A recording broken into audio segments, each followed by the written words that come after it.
Hi అండి, నమస్తే. Welcome to honours education channel. So ఈరోజైతే మనము సాహిత్య విమర్శ గురించి అయితే చూద్దామండి. సో సాహిత్య విమర్శలో కొన్ని ఇంపార్టెంట్ బిట్స్ అయితే చూద్దాం. ఫస్ట్ ప్రశ్న వచ్చేసి, అపార కావ్య సంసారే కవిరేవ ప్రజాపతి అని కావ్యాన్ని నిర్వచించిన అలంకారికుడు ఎవరు? సో మనకు సాహిత్య విమర్శ అనగా ఎక్కువగా వచ్చేది ఏంటంటే నిర్వచనాలు, అదేవిధంగా ఆలంకారిక గ్రంథాలు కానీ రసాలు కానీ. సో ఆల్రెడీ చెప్పాను, దీని మీద ఒక వీడియో కూడా చేశానండి, గమనించగలరు. అపార కావ్య సంసారే కవిరేవ ప్రజాపతి అని కావ్యాన్ని నిర్వచించిన అలంకారికుడు ఎవరు అంటే మనకి ఇక్కడ ఆనందవర్ధనుడు.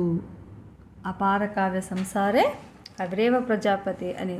అదేవిధంగా మనకు ఇంకొకటి అండి, రూపక భేదాలు కూడా చాలా చాలా ఇంపార్టెంట్. అవి కూడా ఒకసారి చూసుకోండి. మనకు రూపక భేదాలు మొత్తం 10 ఉంటే అందులో సో కేవలము నాటకము, తర్వాత ప్రకరణము, సమవాకరం ఇవి నేర్చుకొని ఇతివృత్తాలు, నాయకుడు ఇవే కాకుండా ఆ రసాలే కాకుండా సో మనకు అంకాలు అడుగుతున్నారు. అదేవిధంగా సందులు, ఆ అంకాల్లో సందులు కూడా అడుగుతున్నారండి. సో కాబట్టి మనకు చాలా చాలా ఇంపార్టెంట్, అవి మనం గుర్తుపెట్టుకోవాలన్నమాట. సో అపార కావ్య సంసారే కవిరేవ ప్రజాపతి అని కావ్యాన్ని నిర్వచించిన అలంకారికుడు ఎవరంటే మనకు ఆనందవర్ధనుడు అనేది మనకు కరెక్ట్ ఆన్సర్ అవుతుందండి. తర్వాత మనకు ఈ ఆనందవర్ధుడే ధ్వన్యాలోకాన్ని అయితే మనకు రాశాడనమాట. ధ్వన్యాలోకం గురించి రాశాడు. అదేవిధంగా ధ్వనిహి కావ్య జీవితం అని చెప్పింది కూడా మనకు ఆనందవర్ధనుడే అండి. ధ్వనిహి కావ్య జీవితం అని చెప్పింది అనమాట. అదేవిధంగా వ్యంగ్యం అప్రధానంగా ఉన్న కావ్యాన్ని గుణిపితగా వ్యంగ్య కావ్యం అంటారు. దీనిని మధ్యమ కావ్యాన్ని కూడా పిలుస్తారు. సో ఇవన్నీ మనకు ఆనందవర్ధనులోనే ధ్వన్యాలోకంలో గురించి అయితే వస్తాయి.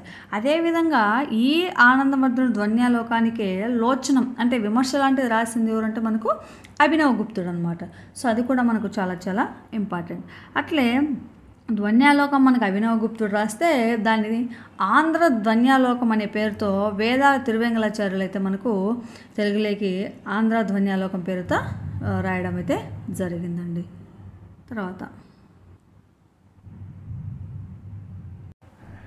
రెండవ ప్రశ్న, కావ్యాన్ని ఆత్మ ధ్వని అని సిద్ధాంతీకరించినది ఎవరు?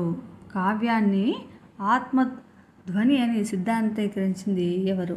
ఆనందవర్ధనుడు, విశ్వనాథుడు, భరతుడు, వామనుడు. సో కావ్యాత్మని ధ్వని అని చెప్పింది ఎవరంటే మనకి ఇందాక చెప్పుకున్నాం కదా, ధ్వన్యాలోకం రచించిన ఆనందవర్ధనుడు అనేది మనకు కరెక్ట్ అవుతుందండి. తర్వాత ధ్వని అప్రధానమయ్యి చమత్కారవంతమైన కావ్యాలు, ఈ తరహా కావ్యాలను జగన్నాథుడు పండితుడు వర్గీకరించారు.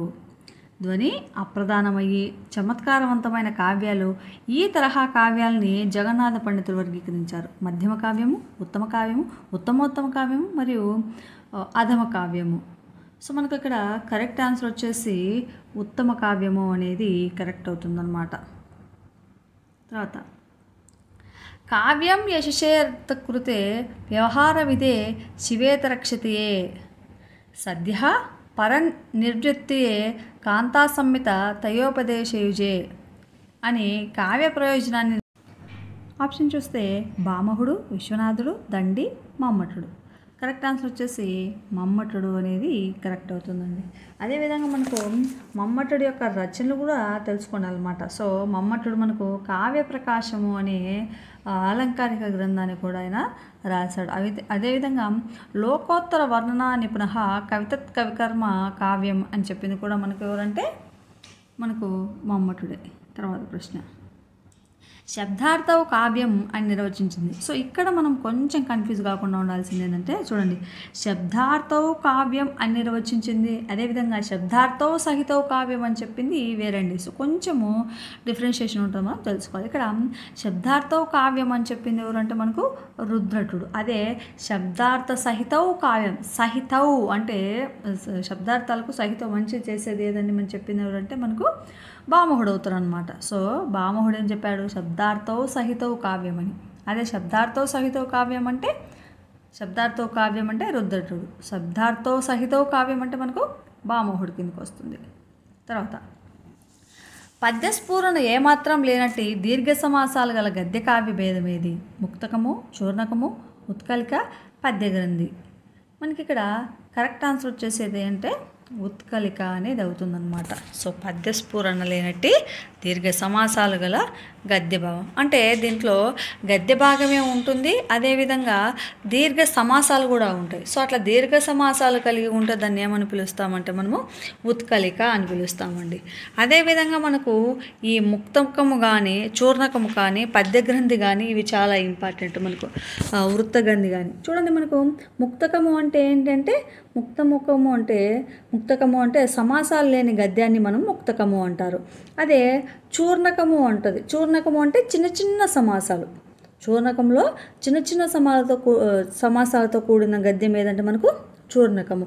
అదే ఉత్కలికాప్రాయము అంటే దీర్ఘ సమాసాలతో కూడింది. అదేవిధంగా వృత్తగ్రంథి ఉంది. వృత్తగ్రంథి అంటే వృత్త భాగాలు గల గద్యాన్ని మనము వృత్తగ్రంథి అంటారు. అదేవిధంగా వచ్చేసి మనకు కథ అంటారు. అంటే కల్పిత వృత్తాంతం గల గద్యను కథ అని, తర్వాత ఏకదేశ వర్ణ గల గద్య రచనను ఖండకథ అని ఇలా పిలవడం అయితే జరుగుతుంది. సో ఈ 4 కూడా మనకు ముక్తకం, చూర్ణకం, ఉత్కలిక, అదేవిధంగా వచ్చేసి వృత్తగ్రంథి అనేది చాలా ఇంపార్టెంట్, గుర్తుపెట్టుకోవాలి. తర్వాత ప్రశ్న, వచనంలో అక్కడక్కడ పద్యపాదాల స్ఫూరణ గల గద్య రచన ఏది? వచనంలో అక్కడక్కడ పద్యపాదాల స్ఫూరణ గల గద్య రచన ఏది అంటే మనకు వృత్తగ్రంథి అనేది కరెక్ట్ అవుతుందన్నమాట. చెప్పాం కదా, వృత్త భాగాల్లో గల గద్యం ఏది అంటే మనకు వృత్తగ్రంథి అనేది కరెక్ట్. తర్వాత పరస్పరాశ్రితాలైన 4 పద్యాల మొత్తం గల కావ్య భేదం ఏది? పరస్పరాశ్రితాలైన 4 పద్యాల మొత్తం గల కావ్య భేదమేది?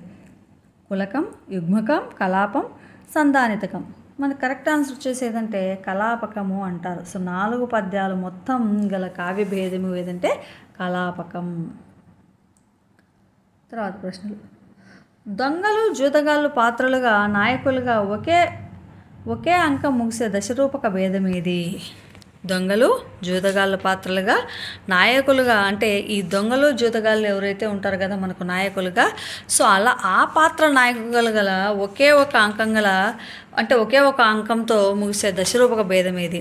ప్రహసనం, డిమము, వ్యాయోగము, బాణము. చూడండి, మనకు నాటకంలో నాయకుడు ఎవరు ఉంటారు? ధీరోదాత్తుడు ఉంటాడు.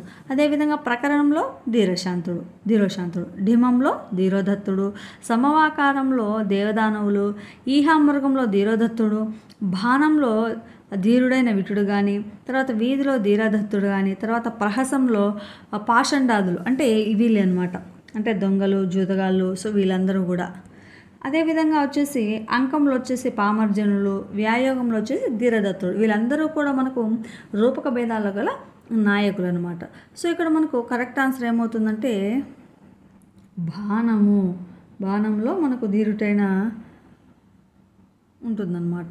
తర్వాత ప్రశ్న, భార్యకు తెలిసే విధంగా అప్రియం చేసే శృంగార నాయకుడు ఎవరు?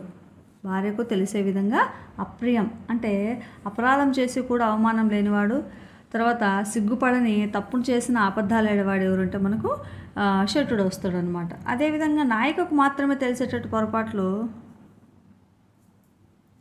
పొరపాట్లు చేసేవాడిని శఠుడు అంటారు. అదేవిధంగా అనుకూలుడు అంటే ఒకే నాయక యందు అనుకూలమైన వాడు అంటే మనకు రాముడుగా అవుతాడు. దక్షుడు అంటే అనేక నాయకులకందు అనురాంకలు ఉంటాడు, అంటే వేరు వేరు నాయకులు అంటే ఎక్కువ మందితో ప్రియంగా ఉంటాడు. అది మనకు ఉదాహరణకు కృష్ణుడు అవుతాడు అనమాట.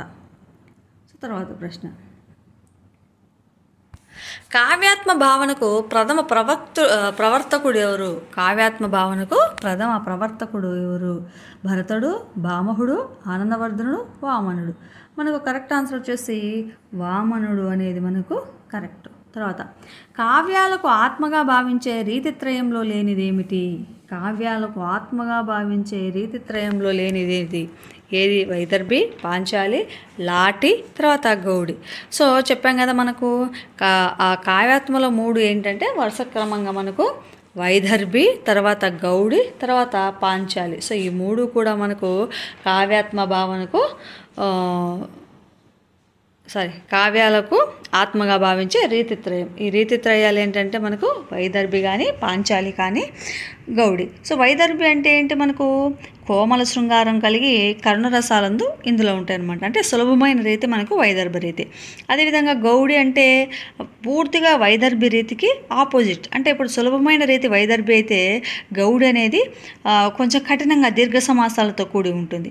అదేవిధంగా మనకు పాంచాలి రీతి అంటే ఇది వైదర్భి రీతి గౌడి రీతికి మధ్యస్థంగా ఉంటుందన్నమాట. అంటే కొంత మృదువుగా కొంత పరుషంగా ఉంటుంది. సో చాలా ఇంపార్టెంట్ ఈ రీతిత్రయం గురించి మనకు లాస్ట్ టెట్లో కూడా అడిగారండి. డిఎస్లో ఖచ్చితంగా అడిగే అవకాశాలు ఉన్నాయి, గమనించగలరు. తర్వాత క్రింది వాటిని జతపరచండి. క్రింది వాటిని జతపరచండి. ఇక్కడ చూడండి, మనము వైదర్భి అంటే ఏమిటి? సమాసాలు లేని రచన. అంటే చెప్పాం కదా, మృదువైందిగా ఉంటుంది, సరళంగా ఉంటుంది. తర్వాత గౌడి అంటే దీర్ఘ సమాసాలతో కూడినది. అంటే ఈ రెండు ఆపోజిట్. అంటే వైదర్భికి ఆపోజిటే మనకు గౌడి అవుతుంది. తర్వాత వచ్చేసి పాంచాలి అంటే 2, 3, 4 పదాల సమాసాలతో కూడిన రచన మనము పాంచాలి అంటారు. అదే లాటి అంటే 5, 6 పదాల సమాసాలతో సాగిన రచన మనము లాటి అని పిలవడం జరుగుతుంది. అంటే ఆప్షన్ 1 అనేది ఇక్కడ కరెక్ట్. తర్వాత సమాసాలు దీర్ఘ సమాసాలతో కూడిన రచనలో గల గుణం ఏమిటి? ప్రసాదము, మాధుర్యము, ఓజస్సు, అర్ధ వ్యక్తి. మనకి ఇక్కడ కరెక్ట్ ఆన్సర్ వచ్చేసి ఏంటంటే ఓజస్సు అనేది కరెక్ట్ అవుతుందన్నమాట. సమాసాలు దీర్ఘ సమాసాలతో కూడిన రచన గల గుణం ఏదంటే ఓజస్సు. తర్వాత ప్రశ్న, భరతుడు పేర్కొన్న మొత్తం గుణాల సంఖ్య ఎంత? భరతుడు పేర్కొన్న మొత్తం గుణాల సంఖ్య ఎంత? 9, 10, 4, 3. కరెక్ట్ ఆన్సర్ వచ్చేసి మొత్తం ఏంటంటే మనకు 10 గుణాల గురించి అయితే మనకు భరతుడు అయితే తెలియజేయడం జరిగింది. సో అట్టే మనకు గుణాలు కానీ, రీతులు కానీ, పాకములు కానీ చాలా చాలా ఇంపార్టెంట్ అండి. సో అవి గుర్తుపెట్టుకోవాలి. మనకు భరతుడు పేర్కొన్న మొత్తం గుణాల సంఖ్య 10 అన్నాం కదా. ఏంటవి? శ్లేషము, ప్రసాదము, మాధుర్యము, సౌకుమార్యము, సమత, అర్ధవ్యక్తి, ఔదార్యము, కాంతి, ఓజస్సు, సమాధి. సో ఇవన్నీ కూడా మనకు భరతుడు నాట్యశాస్త్రంలో తెలియజేశాడు. అట్లే భామహుడు కూడా చెప్పాడు మనకు కావ్య గుణాలు. అవి 3. అవేంటి? మాధుర్యం, ఓజస్సు, ప్రసాదము. సో ఈ 3 మనకు చెప్పింది ఎవరంటే భామహుడు. తర్వాత మనం చెప్పుకున్నాం కదా ఇందాక, సమాసాల దీర్ఘ సమాసాలతో కూడిన రచన ఏదంటే మనకు ఓజస్సు అన్నాం. అదే ప్రసాదము అంటే ఎట్లుంటుందంటే మనకు ప్రసిద్ధాలయ సులభంగా అర్థాన్ని స్ఫురించే పదాల రచన మనము ప్రసాదము అంటాం. అదే మాధుర్యము అంటే చక్కనైన విడివిడి పదాలతో కూడిన కావ్యగుణమును మనము మాధుర్యం అంటారు. సమాస పదాలతో ఉన్న కావ్యగుణం వచ్చేసి మనకు ఓజస్సు అవుతుందన్నమాట. సో ఇవి ఇక్కడికి. తర్వాత ప్రశ్న, సమాసోక్తితో కలిసే విశేషణాది వైచిత్ర్యమూలక వర్గానికి చెందిన అలంకారం ఇది? పరికారాలంకారం, దీపకాలంకారము, కావ్యలింగాలంకారము, తద్గుణాలంకారము. సో మనకి ఇక్కడ కరెక్ట్ ఆన్సర్ వచ్చేసి ఏంటంటే పరికరాలంకారం అనేది మనకు కరెక్ట్ అవుతుంది. తర్వాత poetry is the metrical composition అని నిర్వచించిన పాశ్చాత్య లాక్షణికుడు ఎవరు? Stuart Mill, Samuel Johnson, Wordsworth, Aristotle. మనకి ఇక్కడ కరెక్ట్ ఆన్సర్ వచ్చేసి ఎవరు అంటే శామ్యూల్ జాన్సన్ అనేది కరెక్ట్ అండి. తర్వాత poetry we will call musical thought అని కావ్యాన్ని నిర్వచించింది ఎవరు? Poetry we will call musical thought అని కావ్యాన్ని నిర్వచించింది ఎవరు అంటే హాజరెడ్, కాల్రిడ్జ్, కార్లైల్, తర్వాత మాథ్యూ ఆర్నాల్డ్. కరెక్ట్ ఆన్సర్ వచ్చేసి మనకు కార్లైల్ అనేది మనకు కరెక్ట్. తర్వాత రమణీయార్థ ప్రతిపాదక శబ్దం కావ్యం అని పలికిన ఆలంకారికుడు ఎవరు? రమణీయార్థ ప్రతిపాదక శబ్దం కావ్యం అని పలికిన ఆలంకారికుడు ఎవరు? సో ఆప్షన్ చూస్తే విశ్వనాథుడు, జగన్నాథ పండితుడు, వామనుడు, ఆనందవర్ధనుడు. మనకు కరెక్ట్ ఆన్సర్ వచ్చేసి జగన్నాథ పండితరాయలు అయితే మనకు రమణీయార్థ ప్రాతిపదిక శబ్దం కావ్యం అని తెలియజేయడం అయితే జరిగిందండి. అదేవిధంగా మనకు ఈ జగన్నాథ పండితులే రసగంగాధరం అనే గ్రంథాన్ని కూడా రాశారు. సో ఈ జగన్నాథ పండితుడు ఏం రాశాడంటే రసగంగాధరం అనే గ్రంథాన్ని కూడా రాశాడు. సో చాలా చాలా ఇంపార్టెంట్ అండి. మనకు ఎక్కువగా ఎవరు జగన్నాథ పండితుడి గురించి కానీ, తర్వాత వచ్చేసి మనకు విశ్వనాథుడు వాక్యం రసాత్మకం కావ్యం అని విశ్వనాథుడు చెప్పాడు కదా. సో ఇది కానీ మనకి ఎక్కువగా అడుగుతూ ఉన్నారండి ఈ ప్రశ్నలను అయితే. పోనీ ఇంకొకటి వచ్చేసి రసాలంకారయుక్తం సుఖ విశేష సాధన కావ్యం. రసాలంకారయుక్తం సుఖ విశేష సాధనం కావ్యం కేశవమిత్రుడైతే చెప్పాడు. సో ఇంపార్టెంట్ ఏంటి చెప్పానంటే మనకు ఇది రమణీయార్థ ప్రతిపాదక శబ్ద కావ్యం అని చెప్పింది ఎవరు అని అలంకారికుడు ఎవరు అంటే మనకు జగన్నాథ పండితుడు. అదే వాక్యం రసాత్మకం కావ్యం అని చెప్పింది ఎవరంటే మనకు విశ్వనాథుడు అండి. సో ఇవి మనకు చాలా చాలా ఇంపార్టెంట్, గుర్తుపెట్టుకోవాలి. తర్వాత గుణ సాంప్రదాయ స్థాపకుడైన ప్రాచ్య అలంకారికుడు ఎవరు? సో మనకు ప్రాచ్యుడు అడిగారండి. భరతుడు, దండి, వామనుడు, ఆనందవర్ధనుడు. సో మనకి ఎవరు అంటే గుణ సాంప్రదాయం గురించి తెలియజేసింది దండి. అది గుణరీతి గురించి అయితే మనకు వామనుడు వస్తాడు అనమాట. తర్వాత అద్భుత రసానికి స్థాయి భావం ఏమిటి? చెప్పాను కదా మనకు రసాలు వాటి స్థాయి భావాలు అనేది చాలా చాలా ఇంపార్టెంట్.